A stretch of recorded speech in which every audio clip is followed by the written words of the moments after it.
नमस्कार, एक बार फिर आप सभी का स्वागत है आज के कार्यक्रम में। मैं हूं पूर्णिमा शर्मा और मेरे साथ है प्रोफेसर आनंद प्रधान। और आज हम बात करने जा रहे हैं सोशल मीडिया पर और बात करेंगे कि क्यों एक इंटरेस्टिंग टेक डील हुई है। कहा जा रहा है कि दुनिया की तीसरी सबसे बड़ी टेक्नोलॉजी डील है। और क्यों कहा जा रहा है कि सोशल मीडिया प्लेटफॉर्म्स जो है वो ट्रांसपेरेंट नहीं हैं। और ये एलन मस्क की बात हो रही है कि वो खरीद रहे हैं ट्विटर को और इसकी फॉर्मेलिटीज इस डील की होने जा रही हैं, जो कि 44 बिलियन डॉलर की ये डील है, जिसे कहा जाए तो 3.36 लाख करोड़ इंडियन रुपीस में। तो बहुत बड़ी डील होने जा रही है। क्यों एलन मस्क ने इतना इंटरेस्ट लिया ट्विटर को खरीदने में? ऐसा क्या है ट्विटर में कि एलन दुनिया के इतने अमीर शख्स को ज़रूरत पड़ गई कि वो एक सोशल मीडिया कंपनी को खरीदे? और क्या इंपॉर्टेंस है ट्विटर की? क्या उनके सामने चैलेंजेस होंगे ट्विटर को लेकर? क्योंकि सोशल मीडिया प्लेटफॉर्म, इसमें कंटेंट मॉडरेशन होता है कि कभी कोई कुछ डाल रहा है, कभी कोई और पोस्ट कर रहा है। कोई ऐसी तो बातें नहीं आ रही जो कि जनता के, पब्लिक के हित में नहीं है। तो बहुत सारी चीज़ों को सोशल मीडिया प्लेटफॉर्म पे कंट्रोल करना होता है। मीडिया ऑर्गेनाइजेशन होते हैं, हो सकता है अगर उनको फ्री स्पीच की बात करनी होती तो हो सकता है वो एक मीडिया चैनल खोल लेते, या मान लीजिए कोई मीडिया कंपनी खोल लेते। लेकिन एक सोशल मीडिया प्लेटफॉर्म में क्यों इतना इंटरेस्ट दिखा रहा है दुनिया का इतना अमीर शख्स? इन्हीं सभी पहलुओं पर हम बात करेंगे कि क्यों अमेरिकन मार्केट की अगर हम बात करें तो उन्होंने इस डील को वेलकम किया है।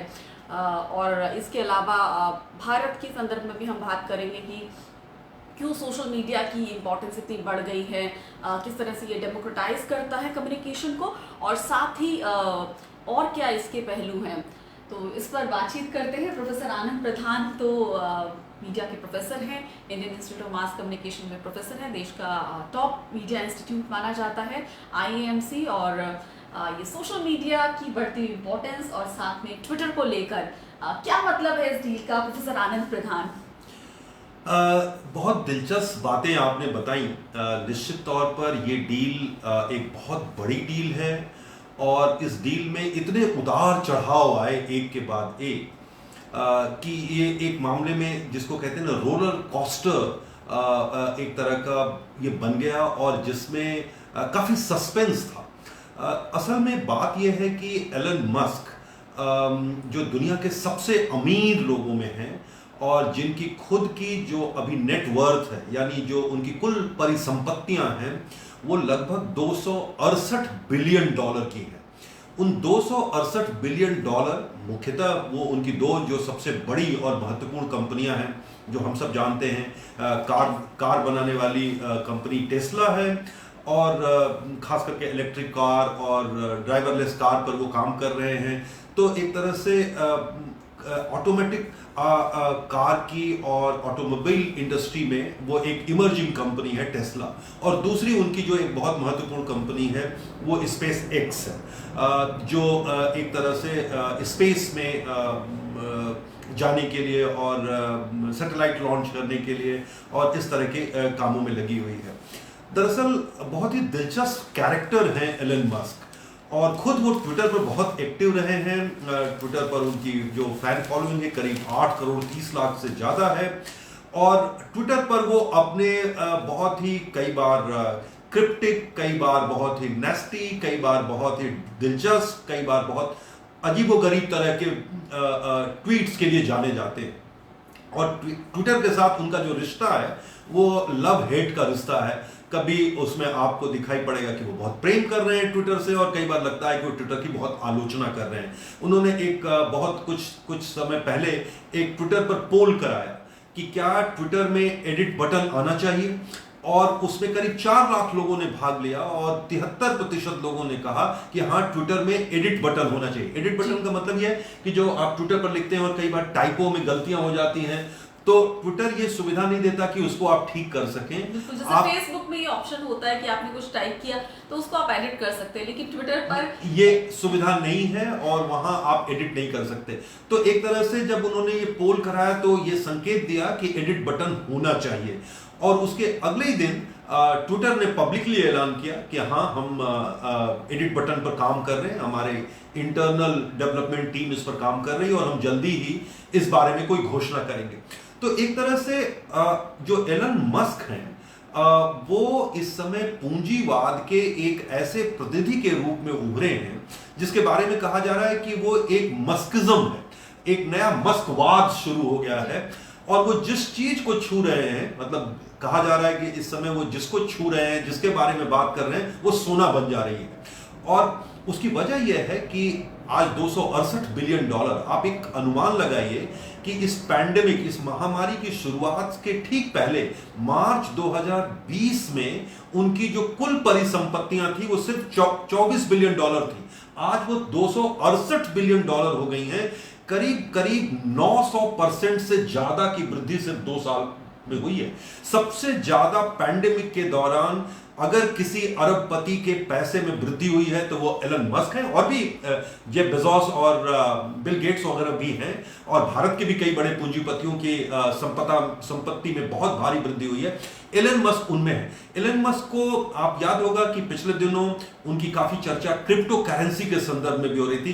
क्रिप्टो करेंसी को उन्होंने जिस तरह से आगे बढ़ाने की कोशिश की, उन्होंने कहा कि आने वाले समय में सिर्फ क्रिप्टो में ही बिजनेसेस होंगे, और उसके कारण क्रिप्टो करेंसीज के भाव बढ़ गए। अचानक उसमें एक तरह का उछाल आ गया।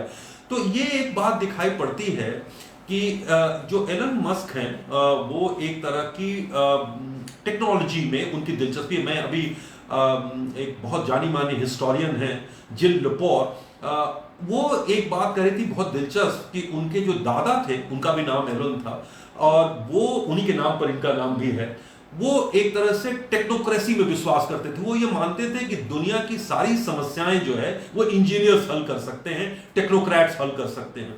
और एलन मस्क भी उन्हीं लोगों में से एक हैं जो इस समय उनका जो पूरा बिजनेस मॉडल है उसमें वो कई बार बहुत ही ज्यादा, जिसको कहते हैं ना सट्टेबाजी, वो सट्टेबाजी को प्रमोट करते रहते हैं। अब जैसे इस डील को भी लेकर के आपने पूछा कि इसकी चर्चा इतनी क्यों हो रही है, दरअसल इस डील की चर्चा इसलिए हो रही है कि ट्विटर के बारे में पिछले काफी दिनों से ये चर्चा रही है कि इसको अब खरीदा जाएगा, अब खरीदा जाएगा, अब खरीदा जाएगा। इस बीच 2016 में डिज्नी, जो एक बहुत बड़ी मीडिया कंपनी है, उसने भी प्लान किया कि ट्विटर को खरीदे, लेकिन बाद में उन्होंने प्लान चेंज कर दिया क्योंकि उनके इन्वेस्टर्स की तरफ से ये मैसेज आया कि डिज्नी एक बहुत फैमिली कंपनी है ना, फैमिली इंटरटेनमेंट और फैमिली पार्क्स, है ना, चिल्ड्रन पार्क्स हैं उनके। वो एक बहुत ही जो नॉइजी, ट्विटर का नॉइजी स्पेस है, वहां गाली गलौज चलता रहता है, वो ट्रोलिंग चलती रहती है।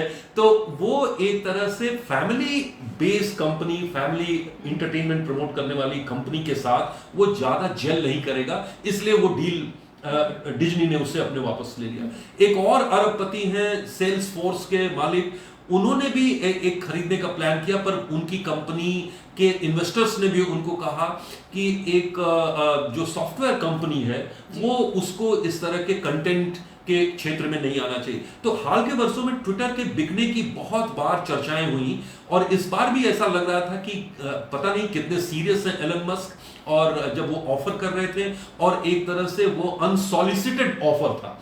मतलब कई बार लोगों को लगा कि वो जबरदस्ती कंपनी को खरीदने की कोशिश कर रहे हैं। शुरू में ट्विटर के बोर्ड ने एक तरह से उसको रिजेक्ट कर दिया, उसने कहा कि हम पॉइजन पिल लेने के लिए तैयार हैं, और लेकिन हम एलन मस्क को नहीं बेचेंगे। लेकिन वो डील इतनी टेम्पटिंग थी, एक शेयर की जो वो प्राइस दे रहे थे $54.20, और कुल 43-44 बिलियन डॉलर की उसकी वैल्यूएशन हो रही थी। उसमें उनके इन्वेस्टर्स के लिए ये बेस्ट डील थी अभी के समय में। हाँ, ये बात जरूर कह सकते हैं कि पिछले साल ट्विटर की प्राइसेस $70 तक चली गई थी, लेकिन अभी गिर के बहुत नीचे आ गई थी। तो उसमें ट्विटर के लिए ये उनके इन्वेस्टर्स के लिए एक बहुत बड़ी डील है, और निश्चित तौर पर इन्वेस्टर्स का प्रेशर रहा होगा, तभी मैनेजमेंट और बोर्ड ने एक्सेप्ट किया है ये ऑफर।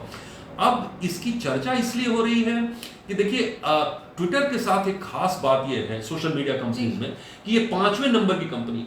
इसकी अगर आप फेसबुक से तुलना करें, अक्सर जब भी बात होती है लोगों में तो लोग कहते हैं Twitter and Facebook, Twitter and Facebook. Twitter और फेसबुक में बड़ा अंतर यह है कि फेसबुक ऐसी कंपनी है जिसके हर महीने 2 बिलियन यूजर्स उसको यूज करते हैं।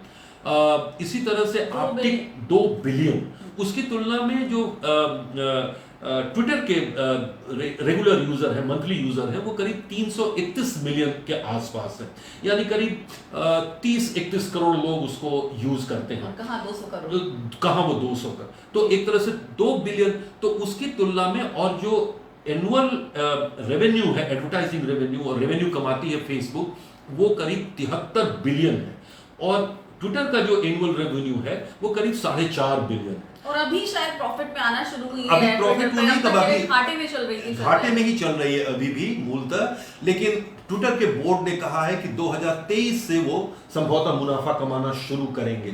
तो इस मामले में ट्विटर फेसबुक की तुलना में बहुत छोटी कंपनी है। हाँ, कल्चरली और सोशली और पॉलिटिकली वो लगभग फेसबुक के मुकाबले की कंपनी है। ट्विटर एक मामले में जो न्यूज एजेंडा है, जो पब्लिक डिस्कोर्स है, उसको फेसबुक की तुलना में ज्यादा इंपैक्ट करती है, क्योंकि उसमें आप देखेंगे कि दुनिया भर के जो राष्ट्राध्यक्ष हैं, जर्नलिस्ट हैं, जो ओपिनियन मेकर्स हैं, वो ज्यादा एक्टिव हैं ट्विटर पर। और इसके कारण ट्विटर का जो इंपैक्ट है, जो इन्फ्लुएंस है पब्लिक डिस्कोर्स को प्रभावित करने में, वो लगभग फेसबुक के मैचिंग है, और इसीलिए उसकी इतनी चर्चा होती है। बिल्कुल, जैसे कि बहुत सारे पत्रकार हैं वो खबर लेते हैं ट्विटर से, किसी मंत्री ने ट्वीट कर दिया या किसी ऐसी फेमस पर्सनालिटी ने, किसी न्यूज़ मेकर ने ट्वीट कर दिया, तो उससे खबरें बन जाती हैं कि क्या पिक्चर ट्वीट की, क्या वीडियो ट्वीट किया, और क्या कंटेंट उन्होंने उस माइक्रो ब्लॉगिंग साइट पर ट्वीट किया, वो खबर बनती है। एक तरह से ये कहा यह जाता है कि ट्विटर पर जो चीजें ट्रेंड करती हैं, वो एक तरह से न्यूज रूम का एजेंडा बन जाता है। उस दिन शाम को टेलीविजन चैनलों में क्या जो ट्विटर पर हैशटैग चल रहा है और क्या ट्रेंड कर रहा है, वो उस समय उस दिन की हेडलाइंस बन जाती हैं, वो डिस्कशन के इश्यूज बन जाते हैं, पब्लिक डिस्कोर्स उससे बहुत ज़्यादा इन्फ्लुएंस होता है। और इसीलिए आप देखिएगा कि पॉलिटिकल पार्टी, जो इंटरेस्ट ग्रुप्स हैं, जो पावरफुल ग्रुप्स हैं, वो बहुत ज़्यादा जोर लगाते हैं कि ट्विटर पर जो हैशटैग है वो ट्रेंड कर सके, और काफ़ी मेहनत वो करते हैं उस पर। तो इस मामले में ट्विटर का निश्चित तौर पर इन्फ्लुएंस पब्लिक ओपिनियन को प्रभावित करने में, न्यूज़ रूम को प्रभावित करने में, जो न्यूज़ का एजेंडा है उसको प्रभावित करने में, डिबेट डिस्कशन को प्रभावित करने में, और न्यूज़ ब्रेक करने के मामले में, जो आमतौर पर उसी पर होता है। और जो एक तरह से बहुत सारे जर्नलिस्ट खबरों के लिए उसी पर डिपेंड करते हैं।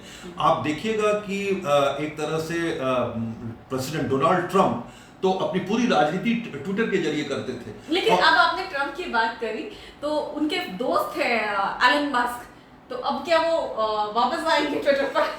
अभी तो ये बहुत इंपॉर्टेंट क्वेश्चन आपने पूछा, और ये इसलिए इंपॉर्टेंट है क्योंकि ट्विटर ने उनको एक तरह से बैन कर दिया, उनको रिमूव कर दिया, क्योंकि उनके ट्वीट्स ऐसे माने गए कि वो एक तरह से कम्युनिटी स्टैंडर्ड जो है ट्विटर का, उसके खिलाफ है। खास करके जब 6 जनवरी के आसपास वॉशिंगटन में एक तरह से दंगे की स्थिति बन गई थी, ऐसा कहा गया कि वो तख्ता पलट करने की कोशिश है, उस समय जो वो ट्वीट कर रहे थे, उसके बाद ट्विटर ने उनको हटा दिया।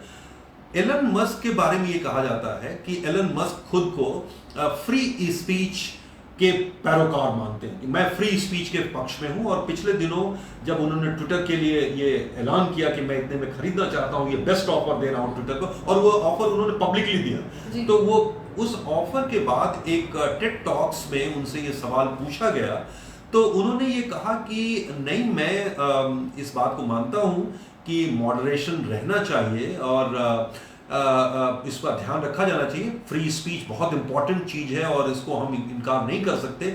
लेकिन उन्होंने एक बात और कह दी इस मामले में, कि वो इसके पक्ष में नहीं है कि किसी को परमानेंट बैन किया जाए। वो उन्होंने कहा कि कुछ समय के लिए लोगों को बैन किया जा सकता है, उन पर रोक लगाई जा सकती है, लेकिन परमानेंट बैन के पक्ष में नहीं।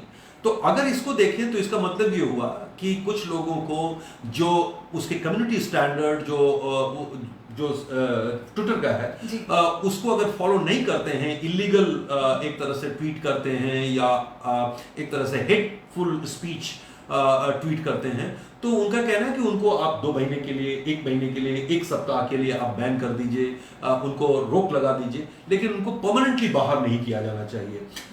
तो इस मामले में मुझे लगता है कि शायद सबके एक तरफ से कयास लग रहे हैं कि ट्रंप की वापसी हो सकती है। ट्रंप 2024 के चुनावों की तैयारी कर रहे हैं और ट्विटर उसमें एक बहुत इंपॉर्टेंट टूल है ट्रंप के लिए।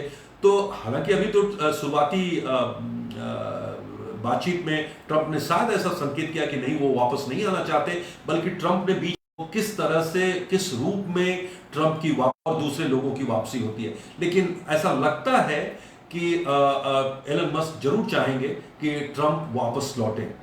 जी, तो जिस तरह आपने ट्रम्प के लिए ये भी कहा कि बहुत सारे नेता हैं, जैसे ट्रम्प ने अपना पूरा जब वो प्रेसिडेंट रहे तो उन्होंने अपनी सारी जानकारी ट्विटर के थ्रू ज़्यादातर देते थे, और जिस तरह आप बता रहे थे कि बहुत सारे नेता हैं या एक्टर्स हैं, उनको भी बैन किया गया ट्विटर ने, क्योंकि कोई ऐसा उन्होंने ट्वीट कर दिया जो कि लगा कि ट्विटर के स्टैंडर्ड को मीट नहीं करता। लेकिन यहाँ बात की जाती है कि सोशल मीडिया प्लेटफॉर्म्स पर ये भी आरोप लगते हैं कि वो ट्रांसपेरेंट नहीं होते। तो कई चैलेंजेस होंगे एलन मस्क के सामने। ट्विटर तो उन्होंने वो खरीद रहे हैं, लेकिन कई कंटेंट मॉडरेशन को लेके भी एक जब सोशल मीडिया प्लेटफॉर्म होता है तो उसमें एक चैनल की तरह नहीं है कि पहले ही हम ये तय करते हैं क्या जाएगा, ब्रॉडकास्ट होगा या क्या लिखा जाएगा या क्या पब्लिश होगा। लेकिन यहाँ तो हर कोई सोशल मीडिया है, तो कोई भी जनता वहाँ लिख सकती है, कह सकती है, वीडियो डाल सकती है। तो ऐसे में कंटेंट को कौन मॉडरेट करेगा, कौन बैरियर लगाएगा, ये भी कई चैलेंजेस रहेंगे। ये मेरा ख्याल है इस समय पूरी दुनिया में सोशल मीडिया को लेकर के जो सबसे ज्यादा गंभीर बहस है वो इसी सवाल को लेकर चल रही है कि कौन मॉडरेट करे। क्योंकि सोशल मीडिया कंपनियां अब तक ये कहती रही हैं कि वो ट्रेडिशनल मीडिया कंपनी नहीं है, वो सिर्फ इंटरमीडियरीज है। वो लोगों के बीच का जो कन्वर्सेशन है, वो ये कहते हैं कि ये लोगों के बीच का कन्वर्सेशन है, हमने केवल प्लेटफॉर्म दिया है, हम इंटरमीडियरी हैं, हम कोई कंटेंट को मॉडरेट नहीं करते, कोई भी उसमें कुछ लिख सकता है।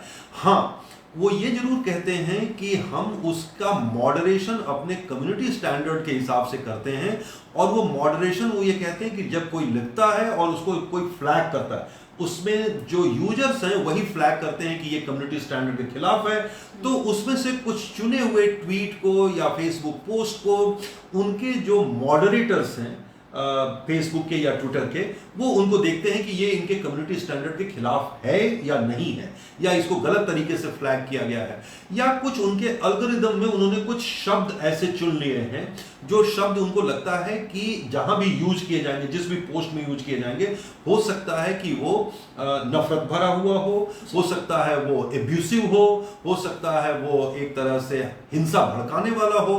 तो उस तरह के वो अपने आप ट्विटर या फेसबुक उसको रोक देता है।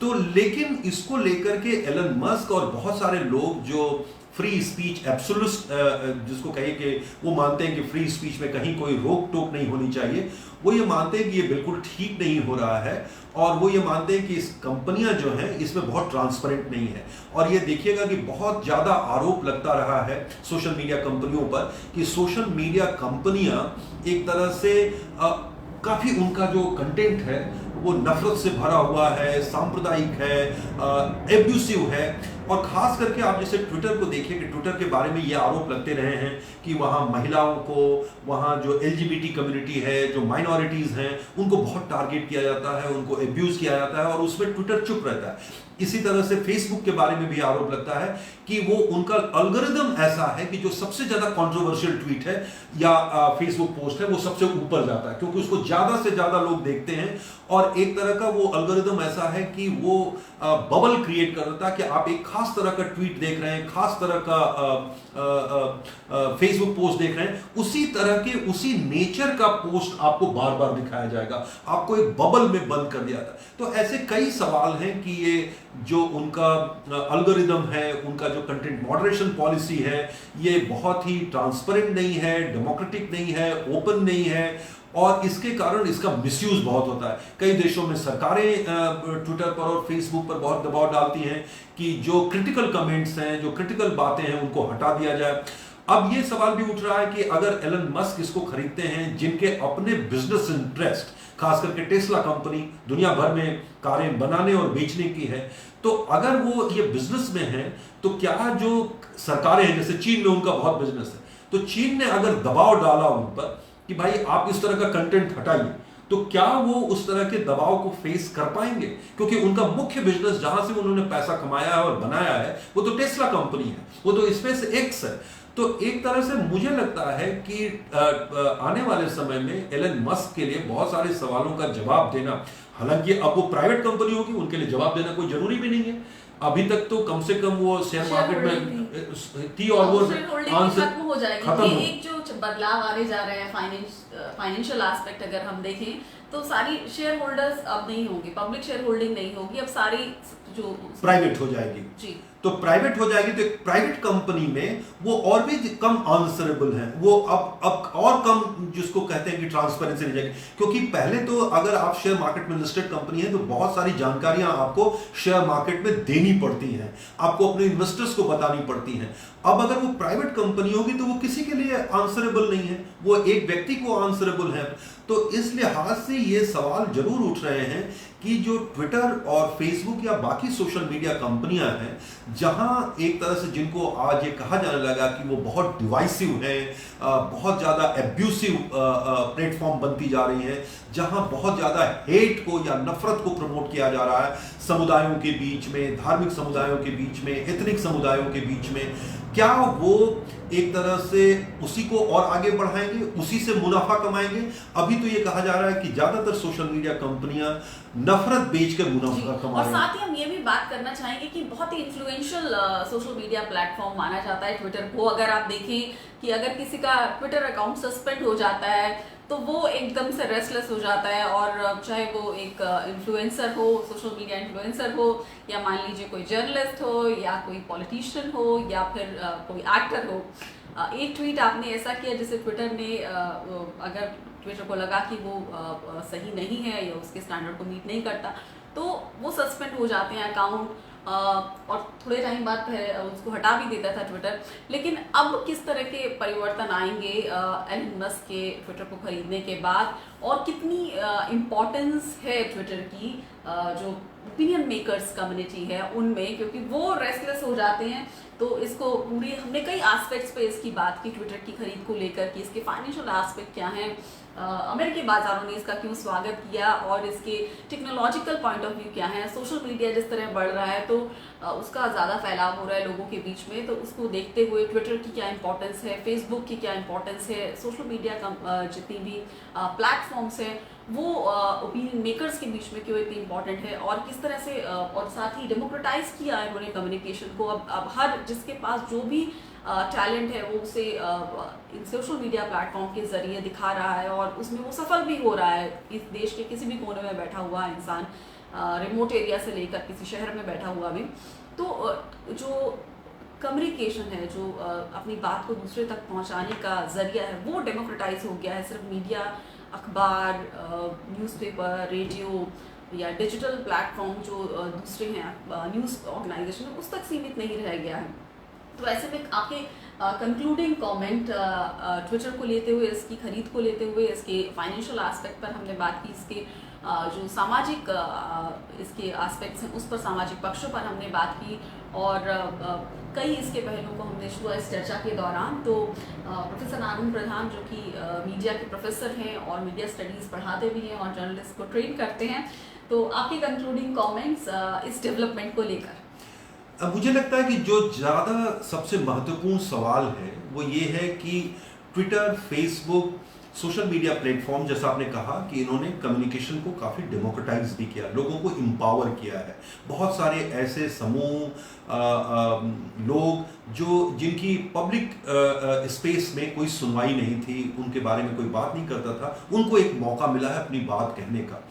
लेकिन इसके साथ ही साथ, और ये एक बहुत महत्वपूर्ण पहलू है आप जो बता रही हैं, इस मामले में ट्विटर और फेसबुक और दूसरे सोशल मीडिया प्लेटफॉर्म एक तरह का पब्लिक इंफ्रास्ट्रक्चर हो गए हैं, पब्लिक कम्युनिकेशन इंफ्रास्ट्रक्चर हो गए हैं, जहां लोग एक दूसरे से संवाद कर रहे हैं देश के महत्वपूर्ण सवालों पर, समाज के महत्वपूर्ण सवालों पर, और इस रूप में ये एक पब्लिक यूटिलिटी हो गई है।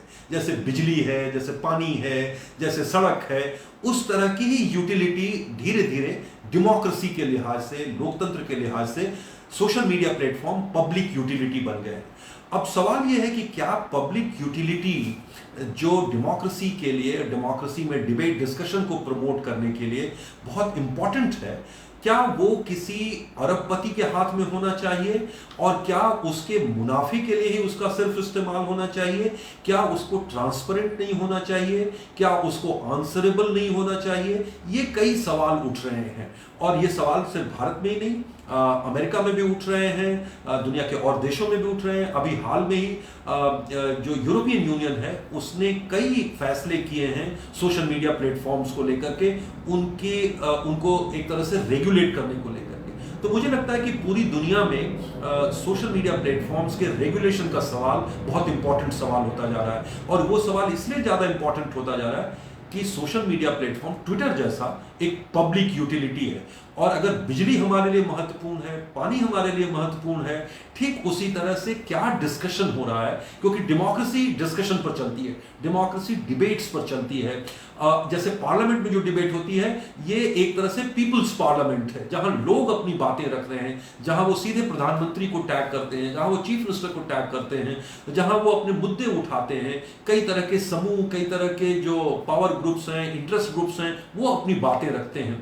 खास करके आप देखिए कि जैसे पिछले दिनों भारत में किसानों का आंदोलन चला, उन्होंने ट्विटर का बहुत यूज किया, फेसबुक का बहुत यूज किया, क्योंकि जो मेन स्ट्रीम मीडिया उनको उतनी जगह नहीं देता है। तो इन सब को देखते हुए मुझे लगता है कि ये प्लेटफॉर्म बहुत इंपॉर्टेंट हो गए हैं और इनको कोई एलन मस्क खरीद ले, कोई मार्क जुकरबर्ग के हाथ में वो उसका कमांड हो और पूरी तरह से वो उनके दिशा निर्देश पर चले, ये थोड़ी चिंता की बात है और इस पर हमें ज्यादा विचार करना चाहिए। जी, तो कंक्लूड करते हुए हम यही कहेंगे कि देखते हैं कि फ्री स्पीच को किस तरह इम्प्लीमेंट करते हैं ट्विटर के जरिए एलन मस्क, और क्या एडिट बटन आ पाता है ट्विटर पर और कैसे आता है, तो किस तरह के बदलाव आएंगे, किस तरह से ट्विटर का एल्गोरिथम चेंज होगा और दुनिया भर में जिस तरह से सोशल मीडिया कंपनीज का, सोशल मीडिया प्लेटफॉर्म्स का इस्तेमाल हो रहा है, वो आम लोगों के लिए किस तरह से बेहतर हो सकती हैं। कई तरह के बदलाव सोशल मीडिया प्लेटफॉर्म्स पर आ रहे हैं, किस तरह मुड़ रहा है, इस पर हम बातचीत करते रहेंगे। अगर आपको ये वीडियो, ये चर्चा पसंद आई तो आप हमारे इस वीडियो को शेयर करिए, ज़्यादा से ज़्यादा शेयर करिए और ज़्यादा से ज़्यादा लोगों तक पहुंचाने की कोशिश करिए, इसको लाइक करिए।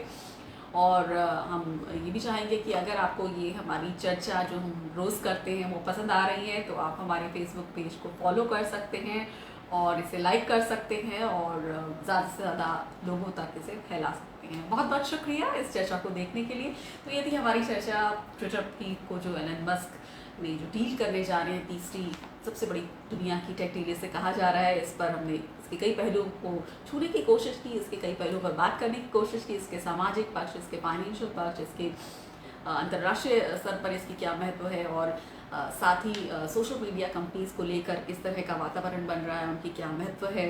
इन सभी पहलुओं को हमने इस चर्चा के जरिए छूने की कोशिश की। बहुत बहुत शुक्रिया इस चर्चा को देखने के लिए और इस वीडियो को शेयर करिए, लाइक करिए और हमारे पेज को फॉलो करते रहिए। धन्यवाद। शुक्रिया।